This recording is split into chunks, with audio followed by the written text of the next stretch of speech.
spent 3 entire days and nights weaving my daughter's wedding dress with these two hands, until my fingers were raw and my eyes burned with exhaustion. Every pull of the thread was a memory, every knot a silent vow. The old clock on the wall kept time like a heartbeat, counting down the hours of a life I felt was slowly coming apart at the seams. As dawn finally broke, a single sunbeam fell across the ivory sill. It was perfect. Not the cold, store-bought perfection of a luxury boutique, but something warmer, something alive, stitched with the devotion of a mother who, after a lifetime of giving, still trusted that true love could mend all things. I carried the finished gown, cradled in a soft blanket, to my daughter Alina's apartment. She was there with her friends, laughing, the air smelling of expensive perfume and fresh coffee. She looked like a magazine cover, so polished and far away from the world I knew. My heart swelled for a moment, and then it shattered. "You actually made it," she asked, her eyes scanning my simple clothes. I nodded, beaming, and gently unveiled my creation. She stared at it for a breath, and her face twisted. "It looks cheap," she said, her voice cold. Her friends tried to hide their smirks. Before I could speak, she snatched the dress and threw it into the kitchen trash. "I won't walk down the aisle looking like a charity case, Mother." The air left my lungs. I said nothing. I just gathered the pieces of my soul from her polished floor and walked out, the tears waiting until I was alone on the street. The greatest wounds are not from rejection, but from ingratitude. The sun was warm, but I felt a deep, penetrating cold. All I could see was the dress, every stitch now feeling like a scar. I thought of the years at my mother's old sewing machine, the calluses, the dreams I'd set aside. Also, Alina could have the opportunities I never did. I wondered when my love became something for her to be embarrassed by. Back home, I sat before the silent machine. Its familiar hum now sounded like a dirge. I rested my hand on the cold metal, and a strange feeling settled over me. This wasn't grief. It was a quiet, steely resolve. The kind that forms when a heart breaks not into pieces, but into something sharper. Days went by without a call, without an apology. I heard through a relative that her real dress had arrived, shipped from Milan. Flawless, she'd called it. But flawless things have no history, no soul. That dress could never tell her story like mine could. One evening, I went back to her place. I waited, then let myself in quietly. The apartment was filled with the scent of lilies and wealth, but in the corner of the living room, the same trash can sat. And inside, nestled among coffee grounds and wrappers, was my dress. Rumpled, soiled, disgraced, but intact, just like me. I lifted it out, held it to my chest, and brought it home. I laid it on my work table under the fatting evening light. It was still beautiful in its suffering, like a mother's love that persists through pain. As my fingers traced the seams, I felt my spirit still woven into every fiber. And in that moment, I knew this dress's story was not over. For the next week, I lived in my workshop. I barely slept. I barely ate. I just created. I embroidered delicate silver leaves along the bodice. I added heirloom lace to the sleeves. And with every new layer, I concealed more than just decoration. I embedded my history. One bead for every sleepless night, one thread for every sacrifice, one crystal for every time I felt unseen. As the gown was reborn, so was I was no longer the quiet mother who accepted disrespect. I was a woman who finally understood that love isn't about enduring everything, but about knowing your own worth. When I was done, the woman in the mirror had new eyes. They held no sadness, only purpose. The dress glimmered under the light, its beauty now holding a sharper edge. It held truth. The wedding day came. I hadn't intended to go, but a force deeper than pride compelled me. I wore my best cream-colored suit, pinned my hair up, and walked out with my head high. Each step was a reclamation. Every breath a quiet statement, I am not who I was. The Grand Elm Hotel was dazzling. Music, laughter, crystal glasses clinking. Alina in her imported lace was stunning, yet she seemed hollow. She didn't notice me enter. I stayed by the door, watching. My hands weren't shaking from nerves, but from the gravity of what was to come. Because that evening, my daughter wasn't just having a celebration. She was about to receive an education. When the clock chimed 9, I moved toward the center of the room. The chatter died down. All eyes turned to me. Alina looked up. Her smile vanished. And in that silence, I realized my entire life had been preparing me for this moment. Because a mother's power is sometimes shown not through silence, but through a dress that outshines scorn. My needles have been my confidant since I was a girl. When my mother showed me how to mend a tear, I knew this was my language. I was never one for big speeches, but my hands could express what my voice could not. And over the decades, surrounded by schools of thread and quiet, I learned that every scene can hold a life. When my husband, Leo, passed, Alina was just 7. He was gone in an instant, a factory accident, and I was left alone with a child and a sewing machine. I cried that night by the window, but when morning came, I turned on the machine, dried my eyes, and got to work. From that day, every piece I created carried a pledge. My daughter would never want. We lived in a small room behind the tailor's shop where I worked. Alina slept on a cot surrounded by fabric scraps she'd turn into dolls. I'd watch her and pray that one day she'd understand that love can be woven into the very fabric of your life. For years, my fingers worked on the wedding dresses of strangers, silks and satins I could never afford. Sometimes, sewing their veils, I'd dream of the day I'd make my own daughter's gown. I imagined it would be the most beautiful in the world, not because it was expensive, but because it would be stitched with the one thing I had in abundance: devotion. When Alina turned 16, I saved enough to buy her a brand new dress for her school dance. It was emerald green with a silver trim I'd added myself. That night, watching her spin, I felt it was all worth it. She hugged me and whispered, "You're my hero, Mom." Those words became my anchor. I didn't know that years later they would feel like a ghost, a promise that had faded. Alina grew up and slowly drifted from our world. She won a scholarship to a city university, funded by a loan I took out by pawning my grandmother's jewelry. She worked hard, moved up, met new people. When she came back, she was a stranger. Her accent had changed, her style had changed. She no longer called me Mom, but Mother. And every time I spoke, I saw a flicker of embarrassment on her face. At first, I thought I was imagining it. The evidence was there: the missed calls, the rushed visits, the comments she made one day without meeting my eyes. "I wish you'd had more chances in life."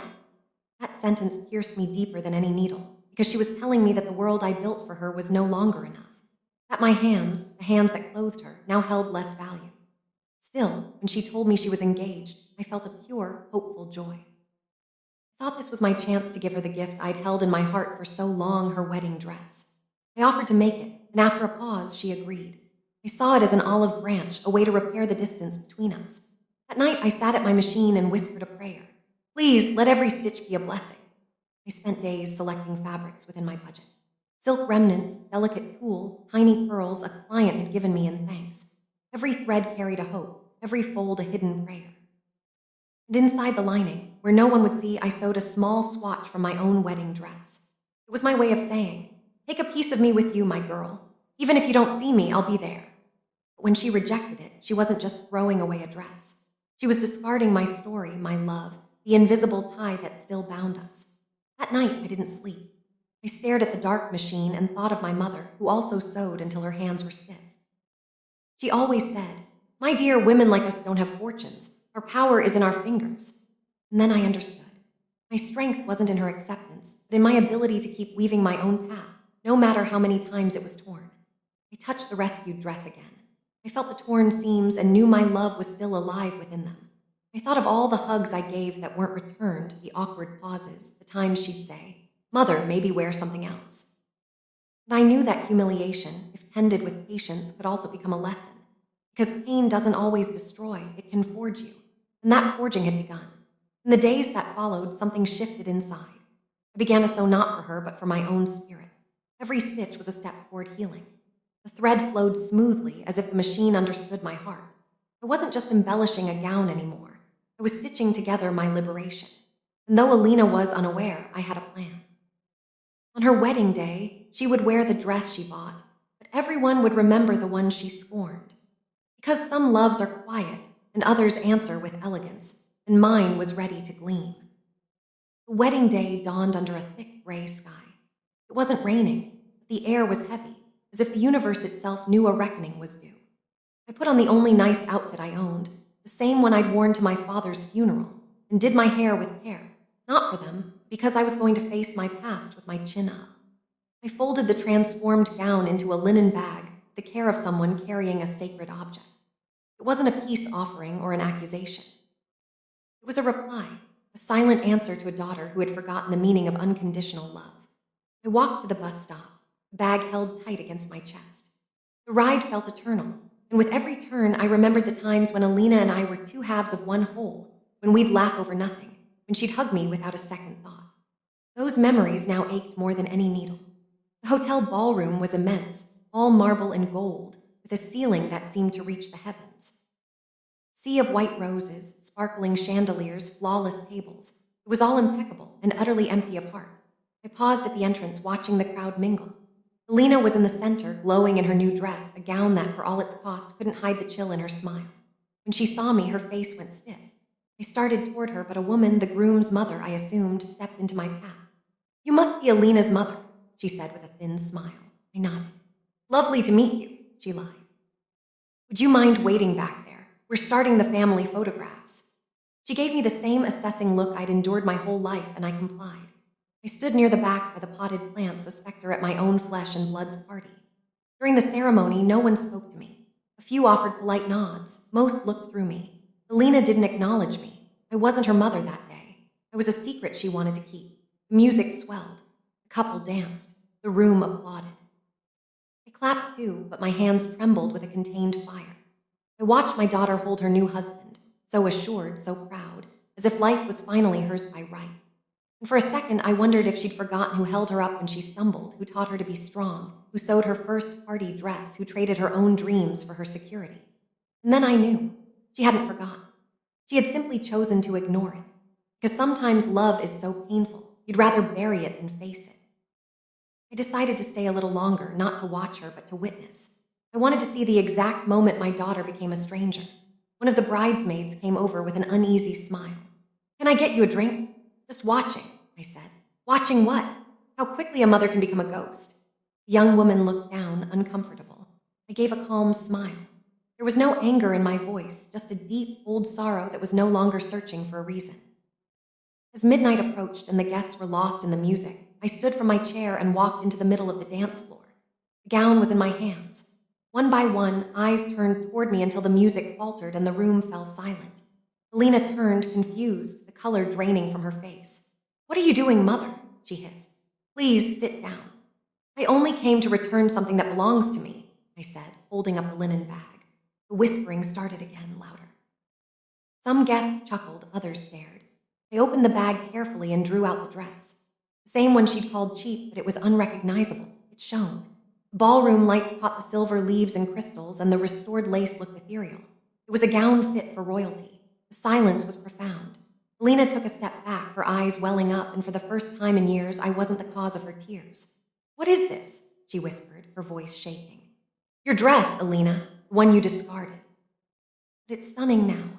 "Yes," I said, my voice steady. "I remade it just as I remade myself. You threw it away, but I didn't, because a mother doesn't abandon her creations, even when they are despised." The crowd held its breath. I held the dress aloft for all to see. "This gown wasn't stitched with money," I declared, "but with sacrifice. With the nights I went without sleep. With the years I refused to quit. Every thread holds my history. Every bead has my name." Alina covered her face. "Mother, stop this." "No, my dear," I replied. "Stop is what I told myself every time I saw you were ashamed of me. Today I didn't come to shame you. I came to remind you of where you come from." Then the applause began, hesitant at first, then growing, thunderous. The bridesmaids, the guests, even the groom's mother, they were all clapping. Alina sank to her knees, weeping. I looked at her without triumph, without bitterness, only with a peace I'd never known. I walked over, cupped her face in my hands, and whispered, "There is no shame in our beginnings. The shame is in denying the hands that lifted you up." She nodded through her tears. She reached for me, but I stepped back. "Not yet," I told her softly. "Not until you understand what love truly costs." I turned, the dress in my arms, and walked toward the door through the applause. Each step was a release. Every glance a healed wound. And as I crossed the threshold, I knew an old version of me had ended forever. I was no longer the mother who hid in the shadows. I was a woman who had learned that self-respect is also sewn, one deliberate stitch at a time. The strongest thread is the one that survives being broken. That night, leaving the hotel with the gown in my arms, the air felt new. The moon was a silent witness, and the dress seemed to glow with its own light. There was no music outside, only the quiet of a woman who had finally spoken her truth without raising her voice. I walked home slowly. My footsteps on the pavement were like the final stitches closing the gash my daughter had left in my soul. I didn't cry. I was cried out. My heart ached, but not from sadness, from the fatigue of a long battle finally ended. At home, I hung the gown before my mirror. It was magnificent, too magnificent for disdain. But what no one knew, not even Alina, was that within that dress lay a hidden truth. Weeks before the wedding, when I rescued it from the trash, I didn't just restore it. I turned it into a silent testament. Inside the lining, between layers of silk and tulle, I had sewn small, handwritten notes, carefully folded scraps of paper holding pieces of my soul, her childhood, our story. On one, I'd written, "The day you were born, I believed the universe had given me a second chance. I never thought love could hurt this much." On another, "I sewed your first dress from scraps, but with a heart full of dreams. I didn't know that one day you'd be embarrassed by the love that kept you warm." And on the last, the smallest, I'd placed a line my own mother used to say. "The thread between a mother and child never snaps. It only stretches until one of them finds the courage to pull it back." I didn't know if Alina would ever find those notes. I didn't know if she'd ever dare to open the seams. But I did it anyway, because sometimes you weave words so they can bloom when silence is no longer an option. In the days that followed, the wedding was the talk of the town. Neighbors came by with congratulations or curiosity. I listened while I worked in my studio. I didn't enjoy discussing it, not from shame, but because I felt the true ending hadn't yet been written. It came sooner than I expected. 3 days later, Alina appeared at my door. She was pale, her eyes red, her voice fragile. "Mom, can we talk?" I stood still. A part of me wanted to pull her into my arms, but an inner voice told me to wait. "Of course," I said calmly. She stepped inside cautiously, as if the house itself might reject her. She sat in the chair where she'd waited so many times for me to finish her school uniforms, her party dresses, a life. She placed the gown on the table between us. "I opened it," she said, her voice barely a whisper. "I found your letters." The room filled with the sound of her shaky breath. For the first time, I saw her utterly exposed. The haughty woman from the wedding was gone, replaced by the little girl I remembered. "Didn't know," she wept. "I didn't know how much you gave." I looked down. "You weren't meant to know. A mother doesn't keep a tally of her stitches. She just sews." "I was a fool, Mom." "No, Alina, you were human, and pride is a heavy inheritance, just like the color of your hair." She broke down, sobbing. She knelt beside my chair, just like when she was small, and took my work-worn hands in her soft ones. "Can you forgive me?" "You don't need my forgiveness," I told her. "You need to learn." We stayed like that in the quiet. I didn't cry because real forgiveness doesn't ache, it soothes. Alina rested her head on my knee, and for a moment I felt the weight of her childhood return. The same trust, the same vulnerability. It was as if the years had folded in on themselves. After a while, she looked up. "Can I stay here for a few days?" she asked. "Of course," I said, smiling for the first time. "But you'll have to pull your weight. Sewing, cleaning, cooking, living." That night, we shared a meal for the first time in years. The silence between us was no longer awkward. It was gentle, necessary. Alina ate quietly, watching me as if seeing me for the first time. "I always thought you were fragile," she said suddenly. "And now I see you were just weary." "Yes, my love," I replied. "Love can be exhausting, too." The next morning, while she slept, I took the gown and placed it in a cedar chest. Not as a trophy, but as a witness.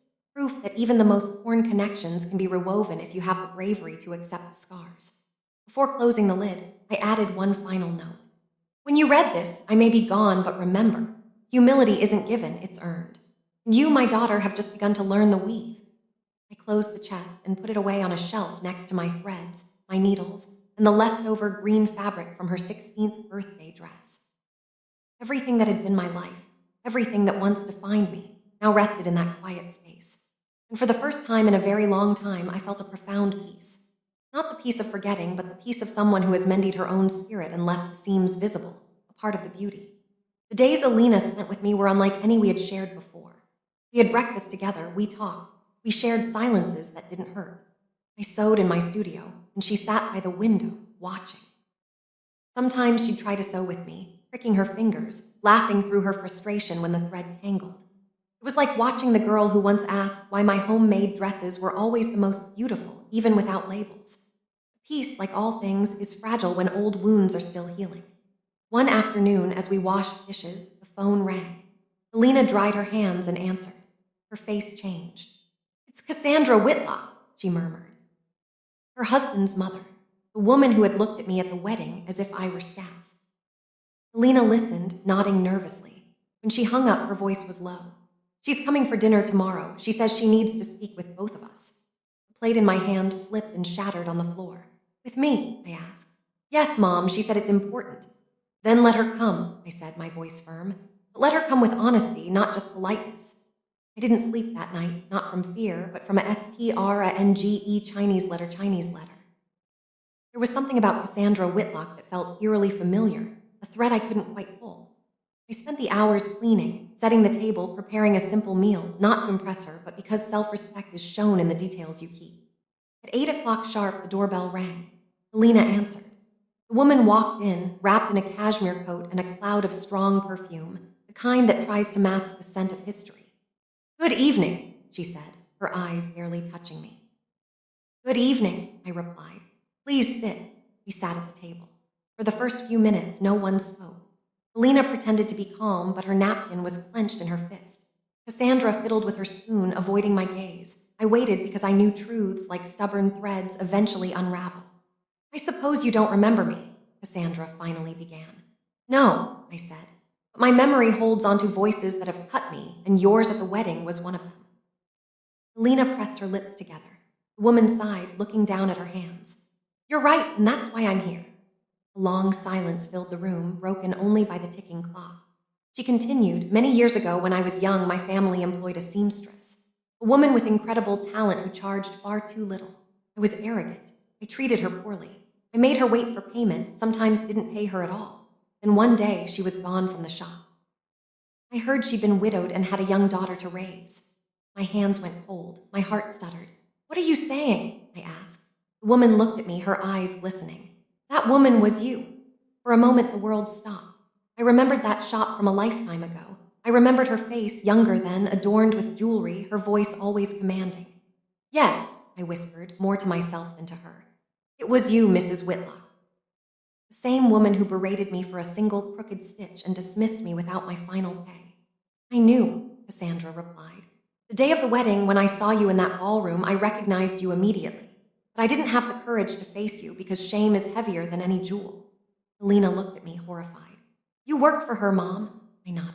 Yes, and it was from her that I learned never to let anyone diminish my worth again. Cassandra bowed her head. I've come to ask for your forgiveness, Clara. You can't imagine the weight of that guilt. I thought wealth made me superior. But seeing you that night, holding that dress, I understood I'd spent my life secretly admiring the one thing I never possessed. Dignity. Helena began to cry silently. I took a deep breath, looking at this woman who had caused me so much pain. And for the first time, I didn't see an adversary. I saw someone who, like my daughter, had been blinded by her own privilege. Forgiveness isn't requested with words alone, Mrs. Whitlock, I said calmly. It's demonstrated through action. I know, that's why I'm here. And what is it you want to do? Help you. I want to help you open your own studio. Helena looked up, stunned. A studio for my mother. Yes, Cassandra said. With your skill, you could teach others. I can provide the startup funds, not to clear my conscience, but to finally do something good with the privilege I once used to hurt. I studied her in silence. Part of me wanted to refuse, to declare that forgiveness can't be purchased. But the wiser part, the part that had learned to mend, told me that sometimes accepting a hand is also an act of strength. All right, I said finally. I accept, but on one condition. Anything, she replied. The studio will bear my mother's name. What was her name? Grace, because that is the one thing she never lost. Helena got up and hugged me tightly. Mom, I can't believe it. Leave it, my dear. Life doesn't always give you justice, but it does come full circle. And sometimes, when the wheel turns, seamstresses teach the privileged how to repair their souls. Cassandra nodded, tears finally falling. You're right, money fades, dignity is a legacy. And humility, I added, isn't washed clean with money. It's earned stitch by stitch. The dinner ended in a different kind of quiet, the quiet of things finally settling into their rightful place. As she left, Cassandra shook my hand. Thank you for letting me in. Thank you for having the courage to return, I replied. When the door closed, Alina looked at me with newfound respect. Mom, I never knew you were so powerful. I'm not powerful, Alina. I just learned that the strongest seams are the ones made after you've been torn apart. The night after that dinner, I slept fitfully. It wasn't anxiety or excitement. It was a deep intuition. Something about Cassandra's story felt incomplete. Too much regret, too much urgency. I woke before the sun. The air was still. I made coffee, and in the pre-dawn silence, I opened the chest and touched the dress, the hidden notes within. I thought of my mother's voice. Truths, my child, aren't hunted, they are unstitched. That phrase stayed with me all day. Cassandra returned a week later with a folder of papers and a carefully constructed smile. I have the studio contracts, Clara, she said. So soon. I don't want to delay. I've been giving this a great deal of thought. Helena watched from the table, her expression a mix of hope and wariness. We sat. Cassandra spread out the documents, talking about leases, equipment, and staff. I listened, but something in her tone felt off. It wasn't just penitence, it was fear. Why the hurry, Mrs. Whitlock? I asked. Hurry, I just want to do this properly. I'm not talking about the studio. I'm talking about you. You're holding something back. Her face lost its color. Her hands trembled on the table. Helena frowned, confused. 30 years ago, Cassandra began, her voice unsteady. My mother didn't just have seamstresses, she had secrets. I was young and reckless. My life was comfortable but empty. And then I met a man. A chill ran through me. I knew with a sudden, terrible clarity who she meant. His name was Leo Evans, she said, and my coffee cup rattled in its saucer. I stopped breathing. That was my late husband's name. What are you saying? I managed to whisper. What I should have told you decades ago, Cassandra replied, tears streaming now. Your husband did odd jobs for my family before he met you. He was kind, quiet, and I developed feelings for him. Helena shot up from her chair.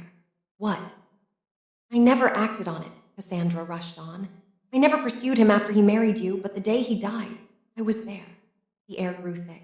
Helena looked at me, horrified. What does that mean, Mom? I was speechless. Cassandra continued through her sobs. I went to the hospital when I heard. I arrived too late. I only saw them. Moving him. He had an envelope in his hand addressed to you, Clara. My vision blurred. For years, I believed Leo had left no final words, that his death was as silent as his departure had been. An envelope, I whispered. Cassandra nodded. She pulled a yellowed, carefully folded paper from her purse. I kept it. I didn't know if I should give it to you. I thought you'd hate me. But after the wedding, I knew I couldn't keep this any longer. My hands shook as I took it. The paper was fragile, the edges soft with age. I unfolded it slowly. Inside, Leo's handwriting was still strong, unmistakable. Clara, if you're reading this, it means I didn't get to say what you deserve to hear. I wasn't the husband or father I should have been, and there's something you don't know. Before you, I made mistakes. One of them has followed me. If a woman named Cassandra Whitlock ever comes to you, don't hold hatred for her. Tell her I forgave her, because she too was a prisoner of the same pride that trapped me. The letter fell from my fingers. Helena picked it up, reading it silently, tears tracking down her cheeks. I stood, looking at Cassandra, who wept into her hands. In an instant, all the pieces connected. The humiliation, the guilt, her need for redemption. It wasn't just about a dress or a studio. It was about a debt from the past. My mother ruined many lives, Clara, Cassandra said, her voice broken. And I followed her example. Until I saw you in that ballroom, holding that gown, and I understood I needed to ask for forgiveness for inherited sins. I rose slowly. I felt no anger, only a deep, weary sadness, because life has a strange way of reconnecting the threads we thought were cut forever. Why didn't you tell me sooner? I asked. Because the time wasn't right, she answered. Because forgiveness can't be asked for until you can look the person you wounded in the eye. Helena stood, trembling. So my father. No, I interrupted gently. That has nothing to do with you, my love. Your father was mine. His past is not ours to carry. I went to her and held her. It felt like we were closing a circle that had been open for decades. Mrs. Whitlock, I said finally, if your goal was to seek forgiveness, you have. But we don't need anything more from you. We can open the studio, but not to erase guilt. We'll open it to show other women that the past isn't erased with money or tears, but with purpose. She nodded, wiping her eyes. Thank you, Clara. And if you truly wish to honor my husband's memory, I added, remember this, wounds aren't covered with silk. They are sewn shut with truth.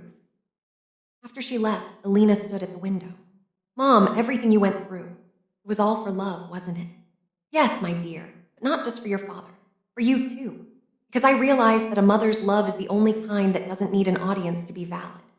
She rested her head on my shoulder, and in that quiet, I understood that sometimes justice doesn't arrive with shouting or revenge, but with the quiet peace of knowing the truth, however painful, has finally set you free.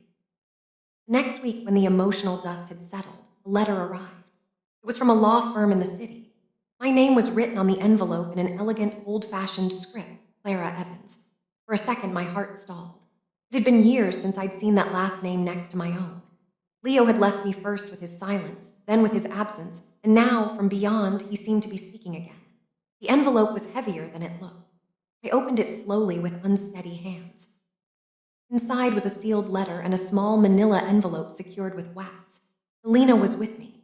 "Mom, are you okay?" she asked, seeing my face. "I'm not sure," I replied, "but it seems your father didn't leave us with nothing after all." We sat together. I held the letter, took a deep breath, and opened it. Leo's voice, captured in ink, still felt warm as if no time had passed. "Clara, if this reaches you, it means a matter I couldn't resolve in life has found its way.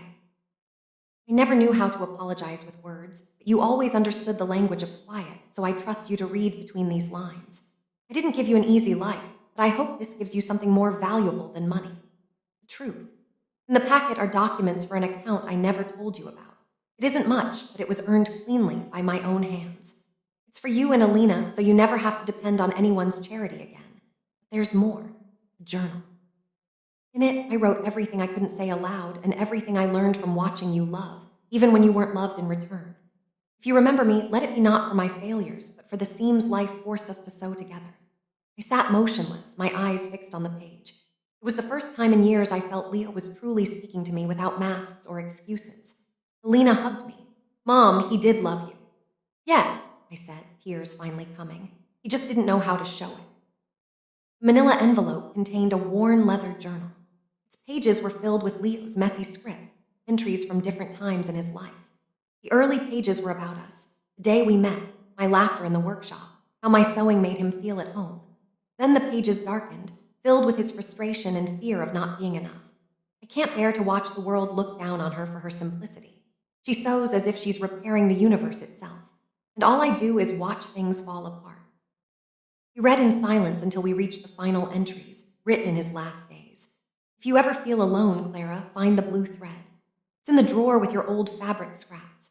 That was the first thread you used to mend Alina's favorite doll. I saved it. I never told you, but when I saw that thread, I remembered why it was all worth it. That thread, my love, is the last thing connecting me to you." I didn't sleep that night. I turned on the lamp and pulled out the box of antique fabric remnants. And there it was, the blue thread, the same one I'd used to fix the doll, the same shade I'd used to hem my own wedding veil. I held it and the tears fell freely. It was like holding the pulse of my past, as if my whole life was woven into that single strand. Alina woke and found me on the floor, the box open. "What is it, Mom?" I showed her the thread, and her face softened. "Dad." "Yes," I whispered. "He kept it all this time." Alina held me, and for the first time I understood that love, even when imperfect, leaves clues behind like a trail of thread in a dark forest.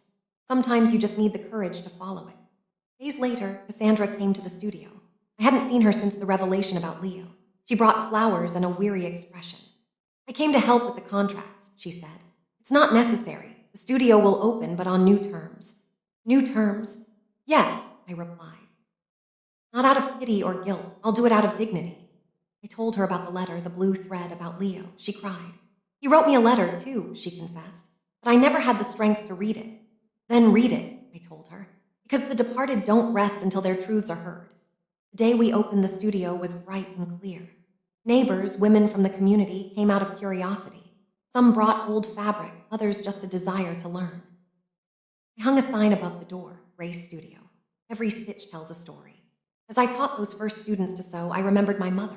I remembered the years of hunger and quiet. And amidst the gentle whir of machines and the sound of scissors, I felt something I hadn't felt in decades, pure, unadulterated pride. Alina, wearing an apron, moved among the beginners, helping them thread their needles. She caught my eye and smiled. "See, Mom, it all started with a dress in the trash." "No, my dear," I replied. "It started long before that with a mother who never stopped weaving, even when life kept snipping her thread." That afternoon, before closing, I framed the blue thread. Beneath it, I wrote a line in my own hand. "In the end, all wounds close if you have the heart to hold the needle with love." As I hung it on the wall, I knew this thread didn't just connect pieces of cloth.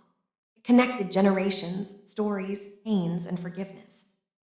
It was the invisible line tying me to my mother, my husband, my daughter, and all the women who had sewn their futures with wounded hands but whole hearts.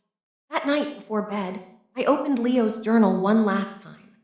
On the final page, in faded ink, was a sentence I'd missed.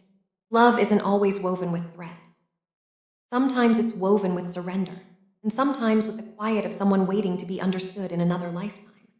I closed the book and turned out the light. And in the darkness, with a tired but content smile, I knew I had finally been understood. Years had passed since that wedding, since the night pride and love faced off and dignity finally won over silence. Now my hair is white, and my hands are a map of fine, silvery scars. Each one tells a tale, a dress, a tear, a restored hope. And though some days feel long, my heart feels lighter than it ever has. Grace Studio is still thriving. It's a vibrant place filled with women who arrive with shattered dreams and old cloth, believing they are worthless. And yet, with patience and care, they learn that anything, even what seems beyond repair, can be reshaped. What I sew now aren't just garments. I sew spirits. Every morning, I open the windows and let the sun wash over the bolts of fabric on the shelves. The smell of cotton and fresh coffee mixes with the laughter of young apprentices. Sometimes I close my eyes just to listen to that sound, the melody of meaningful work, of a present that no longer hurts. Helena has been working with me for 3 years. She teaches the beginners embroidery, though she still pricks her fingers, always with a smile. Sometimes I look at her and think that the blue thread Leo spoke of, the one that seemed so fragile, is still moving between us, binding what I once thought was lost forever. Some days she comes in early, kisses my cheek, and says, "Mom, I've learned that sewing is a prayer you make with your hands." I smile because that's what my own mother used to tell me when I was small. Time is a circle. But when love is present, the cycles are no longer curses. They are blessings. One Saturday afternoon, as we were tidying up, a young woman with a girl of about 9 came in. She held a torn, stained white dress in her hands. "Do you teach sewing here?" she asked shyly. "Here we teach how to begin again," I replied, welcoming her inside. As I showed her the tables, I noticed the little girl staring at the framed blue thread on the wall. She walked up to it, studied it, and asked, "Can you use that thread to sew a dress, too?" I smiled. "No, sweetheart," I said. "That thread is for mending things you can't see." "Like what?" "Like broken hearts." The girl looked at me seriously, and for a second I saw a reflection of Alina at that age. Time, I thought, has a way of returning what we've lost, only with a new face to see if we'll care for it better this time. That evening, as I was locking up, Alina handed me an envelope. "Mom, this came for you." The return address was the National Women's Artisan Guild. Inside was a handwritten letter on thick paper. "Clara Evans, we have been following the work of Grace Studio. Your story has inspired countless women. We wish to honor you with an award for your craftsmanship and for demonstrating that dignity can be woven stitch by stitch." Below was an invitation to a ceremony in the city. Alina hugged me, her eyes wet. "You deserve this, Mom." I shook my head, smiling. "No, my dear, we all deserve this." On the day of the event, I wore my best cream-colored suit, one I'd made myself. Alina insisted on coming, and when I stepped onto the stage, I felt the years of pain unravel like old knots. Before me were women of all ages, mothers, daughters, all with their own stories of loss, sacrifice, and quiet love. I took the microphone. "I am just a seamstress," I began. "But over the years, I've learned that no fabric is so damaged it can't be restored if you handle it with patience and faith. And the strongest thread isn't the one that glitters, but the one that endures." The applause was long and deep, and I felt it in my bones. As I stepped down, I saw Cassandra Whitlock in the audience. I hadn't expected her. She approached with a bouquet of wildflowers. "I knew you would accomplish this, Clara," she said, and her smile was genuine. "No one accomplishes anything entirely alone," I replied. "You only move forward when you learn to sew with the help of others." Back home that night, I found Alina waiting on the porch with her daughter, my granddaughter, Lily. The little girl was playing with a length of blue thread. "Look what I found in the studio, Grandma," she said, grinning. "Can I keep it?" I watched her for a moment. The thread seemed to shimmer in the porch light. I nodded. "Of course, my love, but promise me you'll take good care of it." "Why?" "Because that thread connects the women of our family. When you hold it, you are never alone." Lily wrapped it around her wrist and went back to her game. Alina looked at me, her eyes shining. "Do you think she'll understand one day?" "Yes," I replied. "She'll understand when she has to mend her first heartbreak. That's when she'll know the blue thread isn't just a symbol, it's an inheritance." Over time, the studio grew. Women came from other towns, even young people who'd never held a needle. Some brought invisible wounds, a betrayal, a loss, a cruel word from long ago. And every time someone new arrived, I told them the same thing. Take a scrap of old fabric and begin. It doesn't matter if the thread breaks. We'll show you how to rethread the needle. Because sewing, in the end, isn't just about joining pieces. It's about understanding that mistakes also create patterns and that scars, like seams, are proof you lived through it bravely. One winter, Cassandra fell ill. Alina and I went to visit her. She lived in a large, lonely house. She welcomed us with a blanket over her legs and a peaceful expression. I knew you'd come, she said. I wanted to say goodbye. I took her hand. You owe me nothing, Cassandra. No, Clara, you saved me from myself. Never forget that. And to Alina, she said, your mother is one of those women born once in a generation. Don't mistake her gentleness for weakness. It's her strength. She passed a few weeks later. In her will, she left a bequest to Gray's studio. Not an extravagant sum, but enough to ensure it would continue for years to come.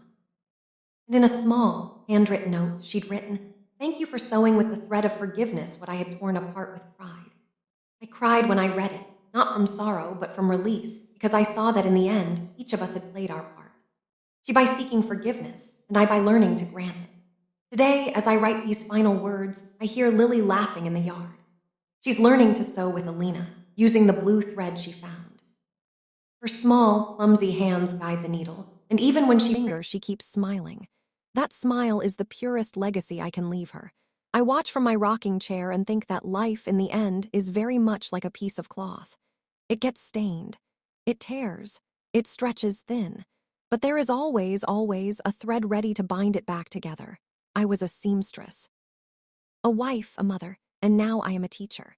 I weave fabric, tears, and destinies.